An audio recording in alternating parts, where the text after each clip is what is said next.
Family court जो है, x party अगर डिक्री कर दे किसी के खिलाफ तो उसकी बहुत बड़ी जिम्मेदारी है, और वो पूरी ना की जाए तो क्या होगा। ये लेटेस्ट जजमेंट आई है जो ये हाई कोर्ट की है, मिस्टर जस्टिस वकास राउत साहब का फैसला है, और एक 11वें महीने की ये जजमेंट है। मैं स्क्रीनशॉट चला रहा हूँ आपके सामने, तो आप इसको जूम इन करके भी देख सकते हैं वीडियो में ना। ये टिकटॉक पे तो ऑप्शन आती है, बाकी फेसबुक इंस्टा पे या यूट्यूब पे आती है कि नहीं पता। अच्छा, ये इसमें जो है वो सेक्शन क्या है, सेक्शन 9 है, उसका सब सेक्शन 6 एंड 7 है। अगर एक्स पार्टी डिक्री पास की जाए तो उसकी जो है वो 7 में 9(7) में दिया हुआ है कि वो जो फैमिली कोर्ट की जिम्मेदारी है कि डिफेंडेंट को वो पोस्ट की जाए उसकी अटेस्टेड कॉपी, जो उसके खिलाफ फैसला हुआ है डिफेंडेंट के खिलाफ, वो उसके खिलाफ फैसला हुआ है वो अटेस्टेड कॉपी उसकी जो है डिफेंडेंट को भेजी जाए। अब उसमें हुआ क्या, इसमें जो एक्स पार्टी डिक्री होगी डिफेंडेंट के खिलाफ, मेंटेनेंस का दावा था, खर्चा नानो नफका का जो वाइफ ने किया अपने शोहर के खिलाफ।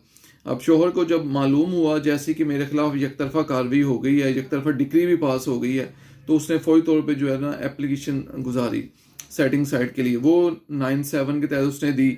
अब उसके अंदर टाइम दिया हुआ कि 30 डेज में वो दी जाएगी, ठीक है, लेकिन उसने थोड़ा सा लेट की। जाहिर सी बात है, यहाँ पे अक्सर क्या होता है कि जी नोटिस जाने नहीं दिया जाता, और छोटे मोटे अखबारों में इश्तेहार लगवा के वो भी इतला नहीं दी जाती, जानबूझ के यकतरफा कार्रवाई करा देते हैं यहाँ पे, और जो है वो अगले को पता भी नहीं होता, घर बैठे बैठे उसके खिलाफ फैसला हो जाता है।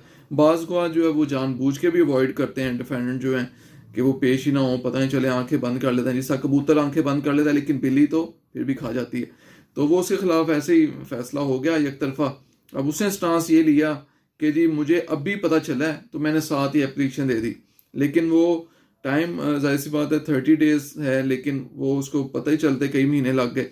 तो अब उसका स्टांस ये था, लेकिन निचली कोर्ट ने उसकी एप्लीकेशन खारिज कर दी, फैमिली कोर्ट ने। उसने कहा कि नहीं, ये नहीं, आपका नहीं बनता, आप लेट हो गए, टाइम बार्ड हो गया, बार्ड बाय टाइम, ठीक है। उसने उस आर्डर के खिलाफ अपील कर दी ऊपर एडिशनल डिस्ट्रिक्ट जज साहब के पास। एडिशनल डिस्ट्रिक्ट जज साहब ने भी मेरिट पे नहीं, उन्होंने कहा कि नहीं बिल्कुल सही डिसीजन हुआ नीचे वाला।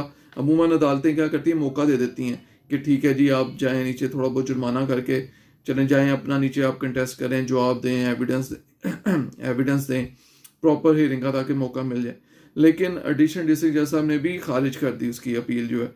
फिर दोनों ऑर्डर उसने चैलेंज किए हाई कोर्ट में, जो ये मिस्टर जस्टिस वकास राउत साहब के पास ये आया, उन्होंने ये डिसाइड किया, ठीक है। उन्होंने कहा कि जो पहली बात ये है कि इलीगैलिटी कमिट की गई है जो फैमिली कोर्ट की तरफ से भी, ऊपर भी, तो क्या उसमें कि 7 के तहत 9(7) के तहत जो एक्स पार्टी डिक्री हुई थी वो उसकी टेस्टेड कॉपी आया कि भिजवाई गई है डिफेंडेंट को कि नहीं भिजवाई गई।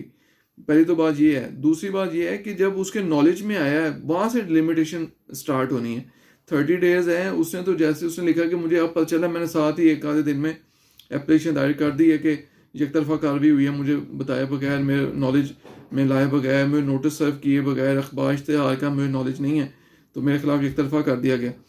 तो वो जैसा हमने इस ग्राउंड के ऊपर वो दोनों निचले फैसले सेट साइड कर दिए, और उन्होंने कहा कि एप्लीकेशन जो है वो setting side ex party decree जो है जजमेंट डिक्री, वो deem to be pending before family court, ये उन्होंने डिसाइड करके निचले दोनों फैसले जो उसके खिलाफ हुए थे। अब जाहिर सी बात है आगे वो एप्लीकेशन के ऊपर ऑर्डर होगा और वो डिक्री सेट साइड हो जाएगी और दोबारा मौका दिया जाएगा। तो शुरू में कोशिश करनी चाहिए कि नोटिस जेन्युइन जो है वो सर्व हों, ताकि इतनी लंबी लिटिगेशन, इसका क्या फ़ायदा हुआ, नीचे से डिक्री हुआ, ऊपर एप्लीकेशन आई वो खारिज हुई, ऊपर एडिशनल डिस्ट्रिक्ट वो भी खारिज हुई, फिर हाई कोर्ट में आके इतनी देर ये डिले होता रहा, उसको खर्चा भी नहीं मिला, नानो नफका जो उसके एक्सपेंसेस थे खातून के। तो शुरू में ही एक्स पार्टी डिक्री की तरफ फोकस होने के बजाय होना चाहिए कि मेरिट पे डिक्री हो, उसके नॉलेज में आ जाए, तो प्रॉपर ताकि हेयरिंग हो के दोनों साइड को तो प्रॉपर डिसीजन आ सके।